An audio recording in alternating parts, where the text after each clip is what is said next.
मेरे प्रिय छात्रों, मैं विपुल कुमार पांडे गुरुकुल क्लासेस के यूट्यूब चैनल पे आप सभी का स्वागत करता हूं। जैसा कि आपको ज्ञात है, यूपी ट्रिपल एससी पीईटी का जो संपूर्ण अधिसूचना विश्लेषण का ये लेक्चर है, इसमें आपको बताया जाएगा कि इस परीक्षा की क्या योग्यता है, इसमें आपको क्या योग्यता चाहिए, कितने पद आगे चल के पीईटी से रिलेटेड जुड़ेंगे और इसका परीक्षा का क्या प्रारूप होगा। आवेदन अभी जारी है, आप जाइएगा, साइट पे चले जाइए, साइट पे देख लीजिए, यूपी ट्रिपल एससी पेट का फॉर्म भरा जा रहा है, ठीक है। इससे रिलेटेड गुरुकुल क्लासेस में ये एक नया बैच ऑनलाइन और ऑफलाइन दोनों ही, अभी ऑनलाइन ऑफलाइन जैसे ही कोरोना काल के बाद जैसे ही सूचना मिलती है कि कोचिंग स्टार्ट हो जाएगी, वैसे ही ऑफलाइन भी शुरू हो जाएगी, ठीक है। अभी ऑनलाइन 1 जून से क्लास स्टार्ट हो गई है, नई बैच है जिसमें आपको संपूर्ण विषयवार पूरा सिलेबस आपको पढ़ाया जाएगा। और क्लास ज्वाइन करने के लिए आपको क्या करना पड़ेगा, इस नंबर पे जो दिए गए नीचे नंबर हैं, ये 2 नंबर्स हैं, उस पर आप join UP triple SC PET लिखकर भेजिए, ठीक है। और 1 जून से ये क्लास स्टार्ट हो जाएगी। क्लास आपकी इवनिंग में होगी और मॉर्निंग में भी होगी, ठीक है। अभी आप रजिस्ट्रेशन कर सकते हैं, join UP triple SC PET लिखकर आप भेज सकते हैं, ठीक है। आइए अधिसूचना पे चलते हैं और इसकी पूरी जानकारी आपको दी जाती है।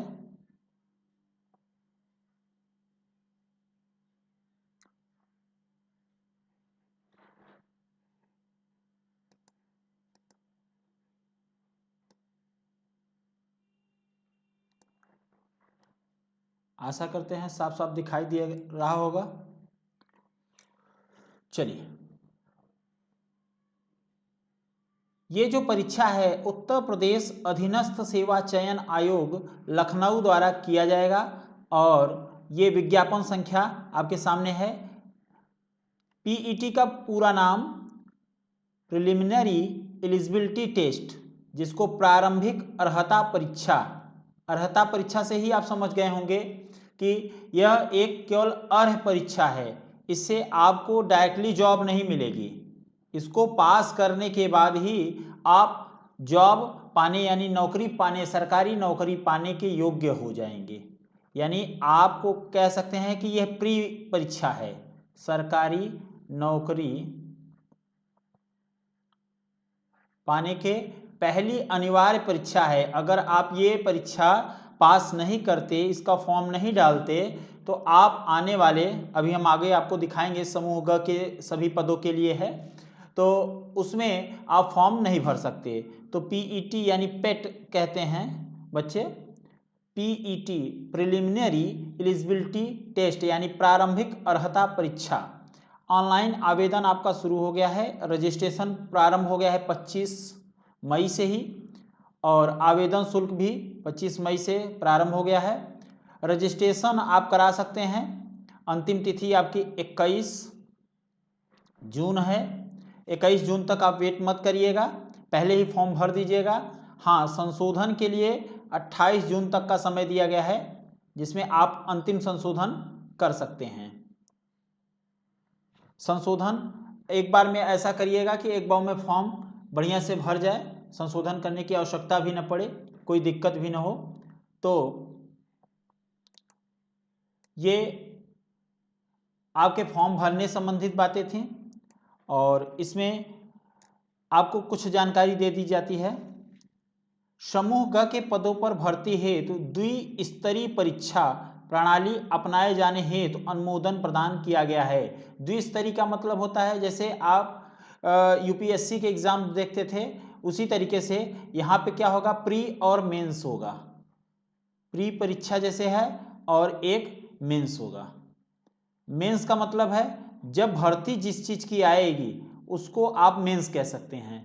और ये प्री परीक्षा सबको पास करनी पड़ेगी। अगर आप पास करते हैं तभी आप इसका फॉर्म योग्यता रखते हैं। जैसे आप यूपी टीईटी का नहीं देखे हैं, तो पहले यूपी टीईटी आप पास करते थे, तो जब यूपी टीईटी पास हो जाएंगे तब जाके आप शिक्षक भर्ती में ज्वाइन करेंगे। तो यूपी टीईटी क्या हो गया? आपका अर्हता परीक्षा हो गया। और शिक्षक भर्ती आपके उस जो भर्ती आई है उसके अकॉर्डिंग आपको उस एग्जाम को पास करना पड़ेगा, मेरिट लानी पड़ेगी। अच्छा, उक्त इसमें मतलब द्विस्तरीय परीक्षा होगी। एक पहला ये प्री है, और प्री कहाँ होगा? पेट में होगा। और मेंस जब भर्ती आएगी तब होगा। ये नहीं कि आप पेट फॉर्म भर दिए तो आप हर भर्ती में आप तुरंत एलिजिबल है, जाइए अगले दिन से एग्जाम दीजिए ऐसा नहीं है, ठीक है। इसका फॉर्म कुल मिला के कह सकते हैं प्री का ही ये फॉर्म है पेट, ठीक है। और ये परीक्षा द्विस्तरीय होगी, यानी पहला प्री है और दूसरा वाले के लिए फिर से फॉर्म भरना पड़ेगा जब भर्ती आएगी। ओके। उक्त निर्णायकों के क्रम में उत्तर प्रदेश अधीनस्थ सेवा चयन आयोग की परिधि में आने वाले मतलब जितने भी उसमें पद आते हैं, किसके? समूह ग के समस्त पद चयन हेतु भविष्य में द्विस्तरीय परीक्षा प्रणाली के आधार पर चयन संबंधित कार्यवाही की जाती है। अच्छा, ये भी स्पष्ट किया गया है कि द्विस्तरीय परीक्षा प्रणाली में केवल भविष्य के विज्ञापन, यानी ये जो डेट दिया गया है 25 मई से जो पहले वाले जितने भी भर्ती परीक्षाएं निकाली गई हैं उन सब परीक्षा के लिए ये पेट योग्य नहीं होगा, यानी उनके लिए मान्य नहीं होगा। मान्य किसके लिए है? इस 25 मई के बाद जितनी भी परीक्षाएं आयोजित की जाएंगी उन सब के लिए ये मान्य होगा, ठीक है। पिछली भर्ती से उससे कोई मतलब नहीं है, इसलिए यहाँ पे स्पष्ट लिखा हुआ है जो पद पूर्व में विज्ञापित किए जा चुके हैं उनके सापेक्ष चयन की कार्यवाही संबंधित विज्ञापन में उल्लेखित प्रक्रिया के अनुसार ही की जाएगी। यानी जैसे विज्ञापन में उसमें लिखा गया है उसी के आधार पर की जाएगी। जो नए विज्ञापन आएंगे इस पेट के एग्जाम के बाद उनके लिए ये योग्य होगा, ठीक है। यानी इसकी मान्यता तभी होगी। ऑनलाइन आवेदन कैसे कर सकते हैं इसकी भी जानकारी आपको यहाँ दी गई है कि वेबसाइट पे चले जाइए upsc.gov.in पर और आप वहाँ से लॉगिन करके फॉर्म सबमिट कर सकते हैं। चलिए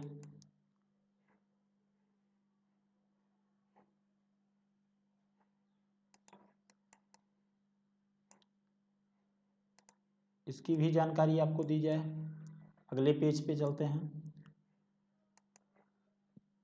ऑनलाइन परीक्षा की अवधि ऑनलाइन वेबसाइट पे दी जाएगी। 25 मई से 21 जून के मध्य रात्रि तक उपलब्ध होगा। ऑनलाइन आवेदन की अवधि है जो आपको पहले ही बता दी है। इसके बाद कोई भी फॉर्म भरा नहीं जा सकता। प्रारंभिक अर्हता परीक्षा की अनिवार्यता क्या है कि इसके परिधि में जितने भी आएंगे समूह ग वाले, ठीक है, वो पद और जो कि विज्ञापित किए जाएंगे। इसमें एक बात और ध्यान दीजिएगा, मुख्य परीक्षा के लिए अभ्यर्थियों को श्रेणीवार लंबवत तथा क्षैतिज आरक्षण के अनुसार मेरिट शॉर्टलिस्ट प्रारंभिक अर्हता के आधार पर की जाएगी। ये बहुत ही इम्पोर्टेंट बात, मतलब आपको पीईटी एग्जाम में पास ही नहीं करना है। मान लीजिए पासिंग उसका जो भी बनता है, पास ही नहीं करना है, अच्छे मार्क्स भी लाने होंगे,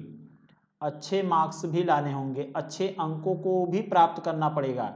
क्योंकि अच्छे अगर अंक नहीं हैं तो ये आपको लिखा गया है, साफ अक्षरों में लिखा गया है कि मुख्य परीक्षा जो भी भर्ती आएगी उसमें आपके जो ये पीईटी के अंक होंगे उसके हिसाब से आपकी मेरिट बनाई जाएगी।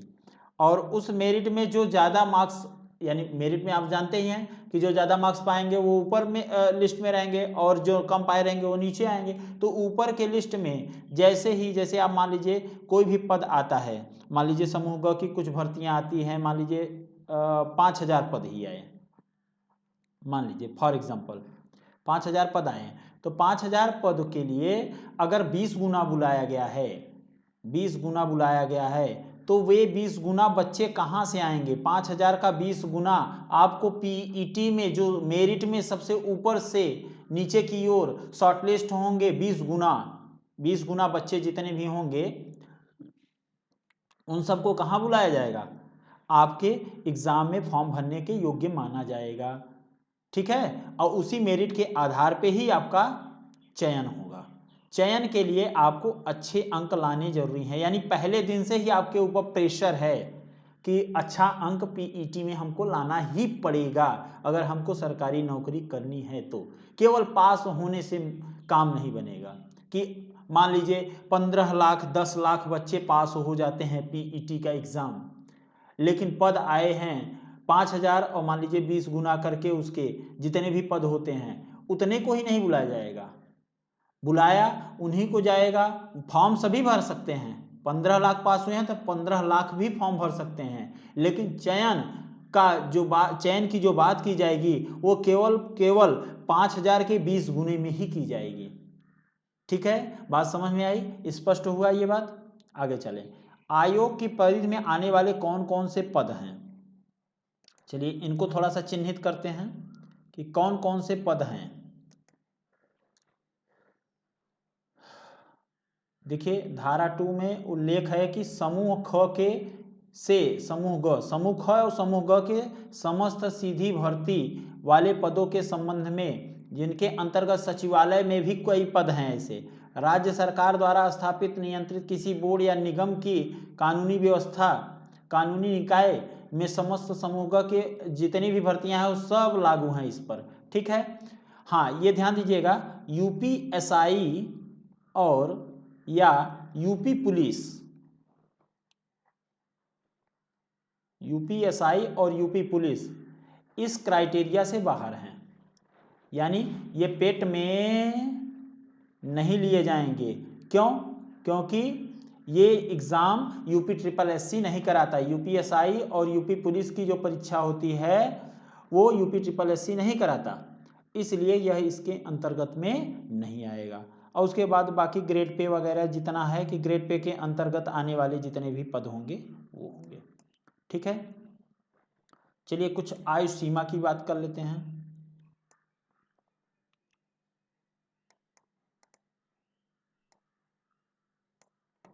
शैक्षिक अर्हता तथा आयु सीमा की बात करते हैं। शैक्षिक अर्हता आपकी क्या होनी चाहिए, तो हाई स्कूल के समकक्ष उच्च शैक्षिक अर्हता धारित वाले आवेदन कर सकते हैं, यानी मिनिमम आपका 10 पास होना चाहिए, 10वीं कक्षा आपको पास होनी चाहिए मिनिमम। मैक्सिमम आप कुछ भी हो, ठीक है, मिनिमम इतना होना चाहिए। अच्छा, इसके अंतर्गत चूंकि 2 पद दिए गए हैं समूह ख और ग के, तो इसमें कई ऐसे पद हैं जो ख वाले पद हैं वो 10+2 के होते हैं। तो आप पेट तो निकाल लेंगे, लेकिन वहाँ फॉर्म भरने के लिए आपको कक्षा 12वीं यानी 10+2 आपको पास होना जरूरी है। यहाँ 10वीं ही पास का ही फॉर्म भरा जाता है ग में, तो यहाँ भी। तो इस फॉर्म को भरने के लिए आपको केवल 10वीं पास होना जरूरी है, परंतु जब भर्तियां आएंगी तो आप ये दावा नहीं कर सकते कि समूह ख में आप तुरंत चले जाएं, क्योंकि वहां पे आपको 12वीं पास होना जरूरी है, ठीक है। आयु की सीमा वैसे 18 साल से 40 साल तक के अभ्यर्थियों के लिए दिया गया है, परंतु कुछ ऐसे पद जैसे समूह ख की कुछ भर्तियां ऐसी हैं 18 वर्ष आयु लिख देते हैं। आयु की जो सीमा है वो 18 से 40 वर्ष के लिए है, परंतु अगर समूह ख में देखिए कुछ ऐसे पद होते हैं जो 22 वर्ष से 40 वर्ष के बीच की जाती है या 35 वर्ष की जाती है। तो इस फॉर्म को भरने के लिए 18 से 40 चाहिए, परंतु अगर जो भर्तियां आती हैं तो उनके अलग अलग क्राइटेरिया होते हैं। आशा करते हैं समझ में आया होगा।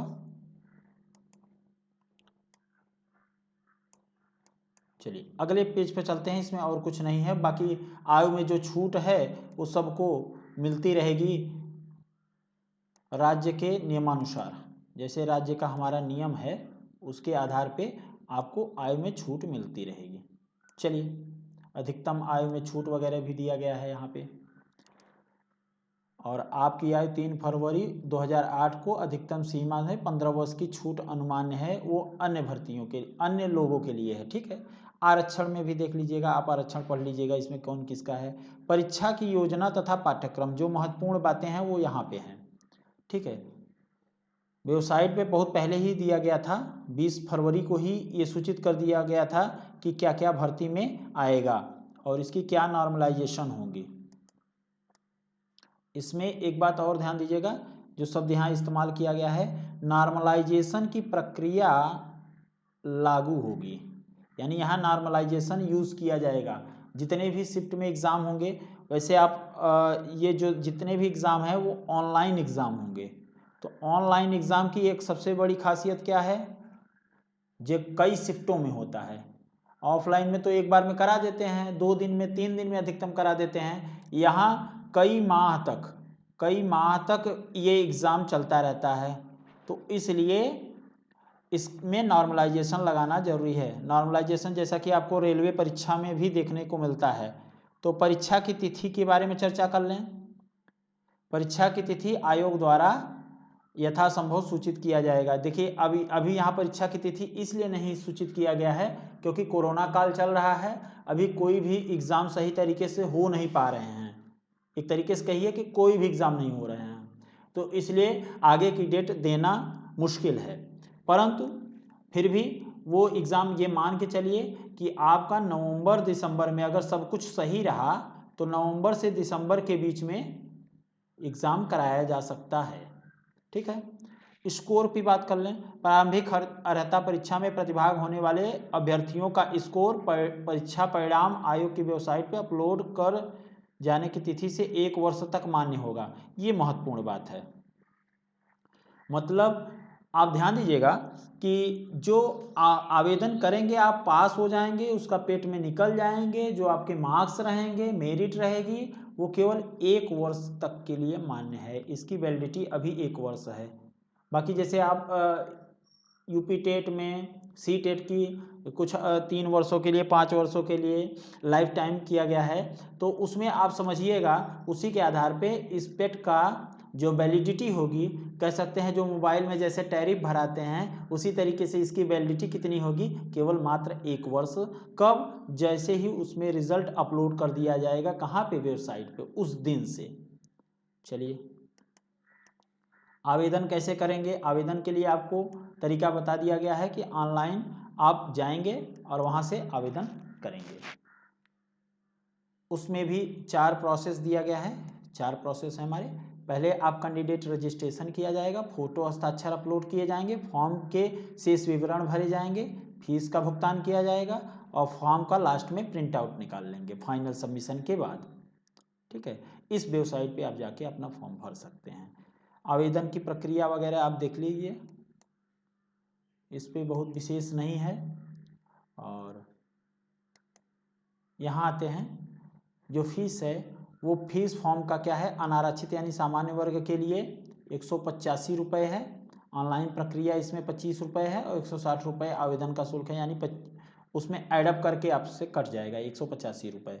अन्य पिछड़ा वर्ग के लिए भी, ओबीसी के लिए भी 185, अनुसूचित जाति के लिए 95, अनुसूचित जनजाति के लिए 95 और विकलांगजनों के लिए, दिव्यांगजनों के लिए 25 रुपये।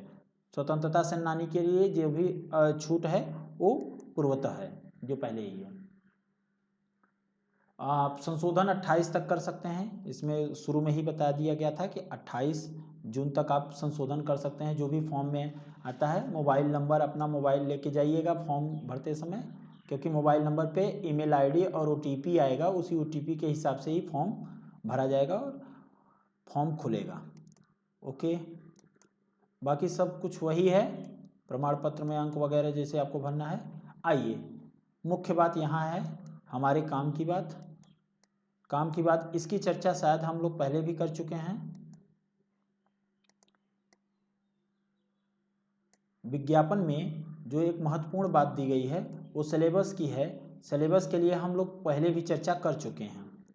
तो सिलेबस में जो हमारा भारतीय इतिहास यानी इंडियन हिस्ट्री की बात की गई है वो 5 अंकों का आएगा, ठीक है। इसमें सिंधु घाटी सभ्यता, वैदिक संस्कृति, बौद्ध धर्म, जैन धर्म और वंश, गुप्त वंश, हर्षवर्धन और राजपूत काल की बात की गई है, ठीक है।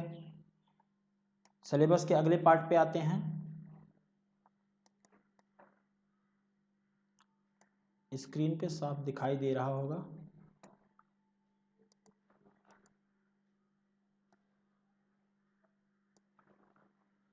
चलिए, यहाँ पे भारतीय राष्ट्रीय आंदोलन के 5 नंबर हैं। भूगोल यानी ज्योग्राफी के लिए 5 नंबर के क्वेश्चन आएंगे।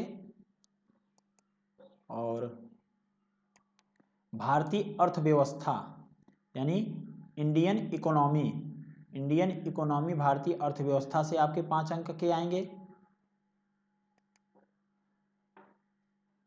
भारतीय लोक प्रशासन, चलिए यहीं से देख लेते हैं। लोक प्रशासन, इंडियन कॉन्स्टिट्यूशन और पब्लिक एडमिनिस्ट्रेशन से 5 नंबर के प्रश्न आएंगे। सामान्य विज्ञान, ध्यान दीजिएगा, सामान्य विज्ञान, भौतिक विज्ञान, रसायन विज्ञान और जीव विज्ञान यानी 10th लेवल के होंगे और ये 5 अंकों के आएंगे, 5 अंकों में पूरे आएंगे। अंक गणित में ध्यान दीजिएगा कि यहाँ 5 अंक आपको दिख रहे हैं, 10 अंक के आपके आगे ग्राफ है, यानी टोटल 15 अंकों के मैथ है, जिसको मैं आप लोग को पढ़ाऊंगा। ठीक है, बाकी इधर अतुल सर आपको पढ़ाएंगे। साइंस में आपको फिजिक्स और केमिस्ट्री के कुछ पार्ट हम पढ़ाएंगे, बाकी जीव विज्ञान और केमिस्ट्री के पूरे पार्ट अतुल सर पढ़ाएंगे। और हिंदी के लिए आपके ललित सर बेस्ट फैकल्टी के रूप में, ललित सर पूरा हिंदी पढ़ाएंगे आपको, टोटल 5 मार्क्स, यानी आपका मैथ 15 नंबर का आएगा और रीजनिंग भी 15। ठीक है, और 5 यहाँ हिंदी आया है, 5 आगे भी, 10 आगे भी होगा। ठीक है, यहाँ देखिए रीजनिंग 5 अंकों का है, यहाँ पे अपठित गद्यांश के आधार पे 5 अंकों का है ना हिंदी में। देखिए हिंदी का भी ये पार्ट है 5 अंकों का अपठित गद्यांश के रूप में, तो उधर 5 नंबर का था, इधर 5 नंबर का, 10 नंबर का हो गया। 5 नंबर देखिए रीजनिंग यहाँ पे दिया गया है, और यहाँ देखिए करंट 10 नंबर का, जीए यानी सामान्य जागरूकता जनरल अवेयरनेस 10 नंबर का है, अपठित गद्यांश यहाँ पे 10 नंबर का और जोड़ा गया है। देखिए 10 नंबर, 10, 5, 15, और यहाँ पिछले वाले में भी हिंदी था ना 5, तो शायद 20 नंबर हो गया। 5 नंबर इधर, 10 इधर, 5 उधर, हाँ 20 नंबर का हिंदी हो गया आपका। और ये जीके जीएस जो भी है 10 नंबर का यहाँ पे। भारतीय वैश्विक समसामयिकी में अगर बात की जाएगी तो 10 नंबर का है। कोडिंग डिकोडिंग यहाँ देखिए रीजनिंग की बात की गई है 5 नंबर का है। आगे बढ़ते हैं, देखिए ये 2 बातें जो आपको कही गई हैं, अभी हम आपको बताए थे ना कि मैथ में वहाँ पे 5 नंबर पूछा दिखाया गया था, और 10 नंबर यहाँ देखिए ग्राफी विश्लेषण 10 नंबर है, तो यहाँ से आपको क्या मिला, 15 अंक मिलेंगे मैथ से। और रीजनिंग की बात कर ले तो रीजनिंग की अगर बात कर लेंगे तो 10 नंबर का यहाँ देखिए है, और 5 नंबर का आपका पीछे दिया गया था, यानी 15 नंबर ये हो गया। तो 15 और 15 30 अंक की कहानी आपको हमारे थ्रू देखनी पड़ेगी। और फिजिक्स में भी आप 5 अंकों में देख ले सकते हैं, साइंस में भी अगर पार्ट करना चाहते हैं तो वहाँ भी देख सकते हैं। ठीक है, देखिए सामान्य विज्ञान 5 नंबर का है। ठीक है, और अगर यहाँ पे देखें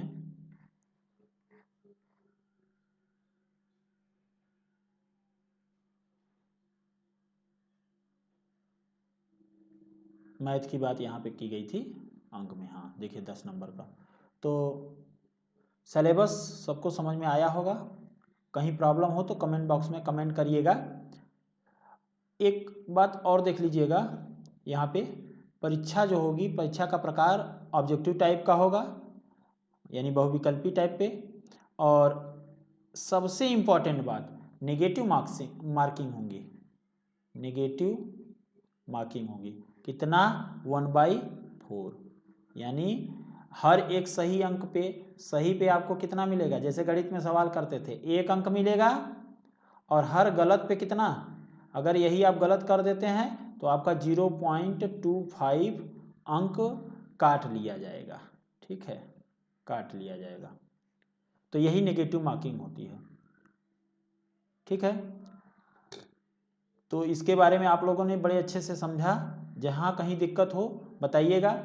और फिर से आपको एक बात बता दें कि क्लास को ज्वाइन करने के लिए उत्तर भारत की सर्वश्रेष्ठ टीम के द्वारा UPSSC पेट एग्ज़ाम की इस प्रक्रिया में, जो कि पहली बार एग्ज़ाम हो रहा है, उसके संभावित मॉडल प्रश्न पत्र भी आपको YouTube पे मिलना शुरू हो जाएंगे। और उससे पहले आप अगर क्लास में ज्वाइन करना चाहते हैं, 1 जून से जो कि क्लास चलनी प्रारंभ हो जाएगी, उसमें आप क्लास ज्वाइन करना चाहते हैं तो व्हाट्सएप पे ज्वाइन UPSSC PET लिखकर भेज दें। व्हाट्सएप नंबर, हाँ चलिए, व्हाट्सएप नंबर ये आपके सामने स्क्रीन पे ये है 9936 960 412 और या फिर 94 73 850 909। ठीक है, इन दोनों नंबर्स पे आप कॉल भी कर सकते हैं, व्हाट्सएप भी कर सकते हैं। प्रयास करिएगा कि व्हाट्सएप करें। ठीक है, वहाँ से आपको रिस्पांस मिलना शुरू हो जाएगा, हमारी टीम आपको रिस्पांस करती रहेगी। और जल्द से जल्द आप लोग इसको ज्वाइन कर लीजिए। इसके डेमो वीडियोस हर टॉपिक के कम से कम एक वीडियो आपको प्रोवाइड किए जाएंगे यूट्यूब पे। ठीक है, अच्छा, एक और आवश्यक जानकारी कि अगर आप हमारे टेलीग्राम चैनल से जुड़ना चाहते हैं टेलीग्राम में, तो टेलीग्राम में आप जुड़ सकते हैं। आप सीधा वहाँ पे सर्च करिएगा मिर्ज़ापुर वाले गुरुजी, मिर्ज़ापुर वाले गुरुजी,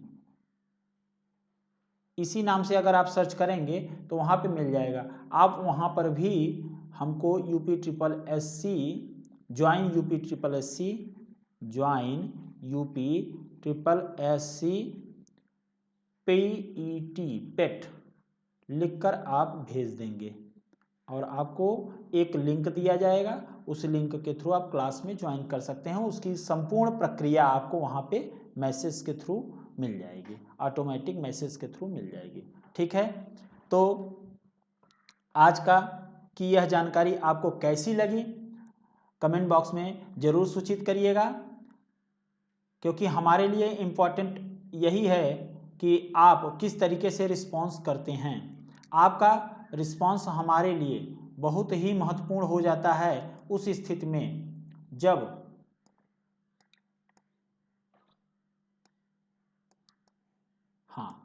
उस स्थिति में महत्वपूर्ण हो जाता है जब हम लोग क्या करते हैं, इस प्रक्रिया से जुड़े रहते हैं।